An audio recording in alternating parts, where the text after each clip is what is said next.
ইরানকে পৃথিবীর মানচিত্র থেকে চিরতরে মুছে ফেলার হুমকি দিয়েছেন যুক্তরাষ্ট্রের সাবেক প্রেসিডেন্ট ডোনাল্ড ট্রাম্প। বৃহস্পতিবার নিজের সামাজিক যোগাযোগ মাধ্যমে ট্রুথ সোশ্যালে এক পোস্টে তিনি এ হুমকি দেন।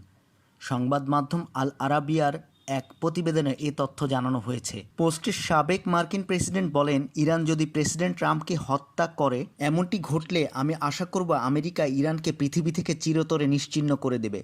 যদি তা না হয় তাহলে মার্কিন নেতাদের বিবেচনা করা হবে নির্বোধ কাপুরুষ হিসেবে। এর আগে গত বুধবার মার্কিন কংগ্রেসের যৌথ অধিবেশনে ভাষণ দেন তিনি।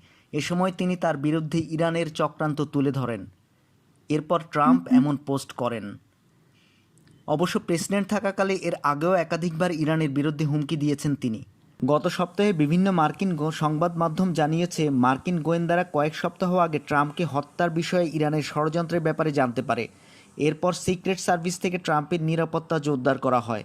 তবে সম্প্রতি ট্রাম্প যে হামলার শিকার হয়েছেন তার সঙ্গে ইরান জড়িত নয়। ট্রাম্পের বৃহস্পতিবারের এই পোস্ট মনে করিয়ে দেয় 2019 সালের আরেক বিতর্কিত মন্তব্যের কথা।